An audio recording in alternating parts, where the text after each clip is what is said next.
सबसे पहले तो मैं आप सबको मुखावित जो हुआ हूं उसके लिए मैं आपका धन्यवाद करना चाहता हूं। आप जानते हैं कि तकरीबन 1 वर्ष पहले हिमाचल प्रदेश में कांग्रेस की सरकार बनी।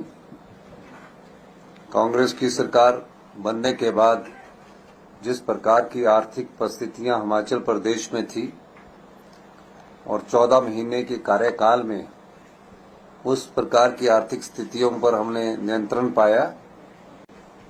जिस प्रदेश पर 75,000 करोड़ रुपए का कर्ज चढ़ा हो और 10,000 करोड़ रुपए की सरकारी कर्मचारी और अधिकारियों की लायबिलिटीज हो, उसके बाद दिन प्रतिदिन का खर्चा करने की जिस प्रदेश के पास धन ना हो, अपनी नीतियों के द्वारा, अपने कार्यक्रम के द्वारा हमने इस आर्थिक समस्या का सामना किया। उसके बाद प्रदेश में फिर आपदा आई। आपदा के बाद कभी हमने कल्पना भी की थी कि इतिहास की इतनी बड़ी आपदा हमारे जीवन काल में हमें देखने को मिलेगी।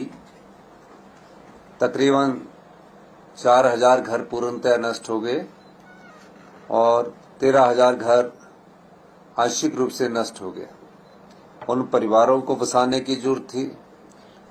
पाई पाई जोड़कर जिस परिवार ने एक घर बनाया होता है, उन घरों को बसाने की जरूरत थी और हमारी सरकार ने उन घरों को बसाने के लिए और जो आंशिक रूप से क्षतिग्रस्त घर थे उस नुकसान का जायजा लिया और हमने नियमों में परिवर्तन किया, कानून बदल दिया उन परिवारों की सहायता करने के लिए। यही नहीं, जब हमारी सरकार बनी हमने उसमें कुछ गारंटियों का वादा किया था। उसमें पहली गारंटी ओल्ड पेंशन स्कीम को लेकर थी कि हम अपने सरकारी कर्मचारी और अधिकारियों को ओल्ड पेंशन स्कीम के अंतर्गत लाएंगे और हमने पहली कैबिनेट में वो करके दिखाया।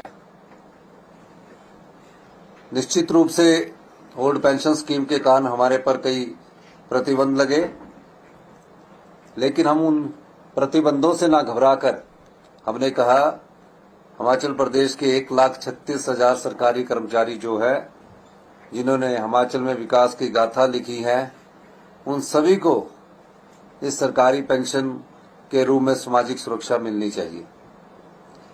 ये हमारी पहली गारंटी को हमने पूरा करने का अपनी दृढ़ इच्छा शक्ति निभाई।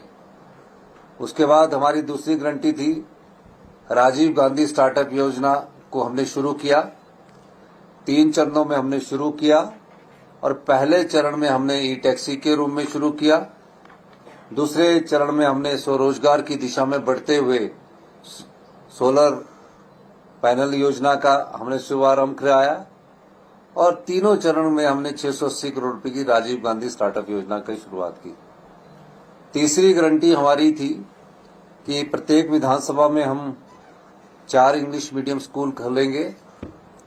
मुझे ये बताते हुए खुशी हुई कि अगले एकेडमिक सेशन से जो भी हमारे गवर्नमेंट स्कूल है उसमें प्रथम कक्षा से ही इंग्लिश मीडियम स्टार्ट कर दिया जाएगा। उसी प्रकार हमने गांव की अर्थव्यवस्था को मजबूत करने के लिए गाय का दूध का मूल्य में इतिहास की सबसे बड़ी वृद्धि दर्ज की।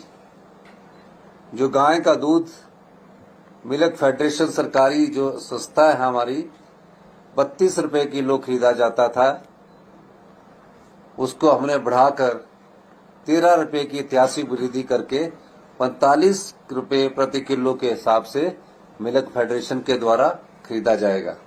और भैंस के दूध में 23 रुपए की ऐतिहासिक वृद्धि की गई। मिल्क फेडरेशन द्वारा जो 32 रुपए खरीदा जाता था उसमें 23 रुपए बढ़ाकर 55 रुपए किलो के हिसाब से भैंस का दूध खरीदा जाएगा। गाय और भैंस के दूध का एमएसपी देने वाला हिमाचल प्रदेश हिंदुस्तान का पहला राज्य बना। और प्राकृतिक खेती को बढ़ावा मिले, गोबर का उपयोग किया जाए। गोबर से की जाने वाली खेती पर भी हमने प्राकृतिक खेती के रूप में 40 रुपए किलो के हिसाब से गेहूं और 30 रुपए किलो के हिसाब से मक्का की खरीदने की हमने योजना बनाई। हम हिंदुस्तान के पहले राज्य बने जिन्होंने प्राकृतिक खेती पर एमएसपी को लागू किया। इस प्रकार इन योजनाओं का दायरा बढ़ता गया। धीरे धीरे जब हमारा दूसरा बजट हमने प्रस्तुत किया, उस बजट में हमने ग्रामीण अर्थव्यवस्था को मजबूत करने की दिशा में कई महत्वपूर्ण कदम उठाए हैं, जिसमें मनरेगा की मजदूरों की दिहाड़ी प्रतिदिन 60 रुपए से बढ़ाकर 240 रुपए से बढ़ाकर 60 रुपए हमने उसमें बढ़ोतरी की, 300 रुपए कर दी गई। कई बार देखा गया राजनीतिक क्षेत्र में सब चीजें 5 वर्ष के भीतर में की जानी होती है और 5 वर्ष के भीतर में की जाने के लिए हमें जनता द्वारा 5 वर्ष के लिए चुनकर भेजा गया।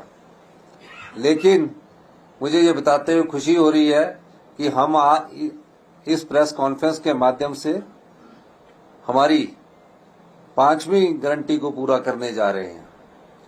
वो गारंटी बार बार, क्योंकि विधानसभा के सत्र के समय जब मैंने बजट का रिप्लाई देना था उस समय इसकी घोषणा करनी थी, लेकिन हो हल्ला के बीच में वो घोषणा करना मैंने उचित नहीं समझा। आज हम जो हमारी बेटियां 18 साल से ऊपर की उम्र पार कर चुकी है और उनके जीवन भर तक, जब तक वो इस संसार में रहेंगी, 18 साल से ऊपर की 80 साल तक की सभी जो हमारी महिलाएं हैं उनको हम इस वित्तीय वर्ष में 1500 रुपया मासिक पेंशन देने की घोषणा करते हैं।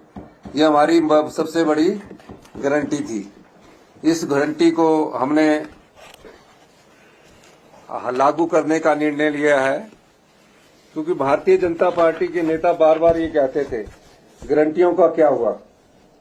हमारी सरकार की सर्वोच्च प्राथमिकता में से एक गारंटी प्रदेश की नारी शक्ति के आर्थिक व सामाजिक उत्थान हेतु प्रति माह रुपया 1500 सम्मान राशि प्रदान करना है।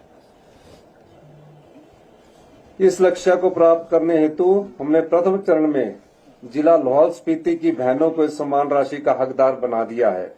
इस कड़ी में एक कदम आगे बढ़कर हमने प्रदेश की लगभग 2,45,000 बहनें व माताएं जो रुपया 1100 व 1150 प्रति माह पेंशन प्राप्त कर रही थी को भी रुपया 1500 प्रति माह पेंशन 1 फरवरी 2024 से प्रदान कर दी गई है। इस योजना का नामकरण इंदिरा गांधी प्यारी बहना सुख सम्मान निधि योजना प्रदेश की बहनों के प्रति हमारी संवेदनशीलता दर्शाता है। इस वचन पूर्ति हेतु हमारी प्रतिबद्धता अटूट है। मैं इस योजना को जिला लाहौल स्पीति के बाद पूरे प्रदेश में लागू करने की घोषणा करता हूं। इसके अंतर्गत प्रदेश के सभी परिवार सीधे सीधे जुड़ेंगे। इस योजना द्वारा हम प्रत्येक परिवार से 18 से 60 आयु वर्ग की बहनों को अगले वित्त वर्ष से इंदिरा गांधी प्यारी बहना सुख सम्मान निधि योजना प्रदान करने का वचन दे रहे हैं। ये गारंटी हमने दी थी और आज हम इस गारंटी को पूरा करने की कोशिश कर रहे हैं। यही मुझे कहना था। आपका बहुत बहुत धन्यवाद। जय हिंद, जय हिमाचल। Thank you. धन्यवाद। तकरीबन अभी जितने भी महिलाएं आएंगी इसमें, अभी इसके फॉर्म भरवा के हम सबको बता देंगे। तकरीबन 5 लाख से ऊपर महिलाएं हैं। 18 से 60 के बाद हमारी ऑलरेडी पेंशन योजना चल रही है, जिसका टॉप अप हमने 1150 से 1500 किया है। 800 करोड़ के करीब हमारा प्रतिवर्ष इसमें अमाउंट बनेगा। सर, सीएम साहब, जिस तरह से ये जो एपिसोड हुआ जो एपिसोड अभी पॉलिटिकल हुआ है, धन्यवाद। ये तो बोलते रहते हैं। Thank you.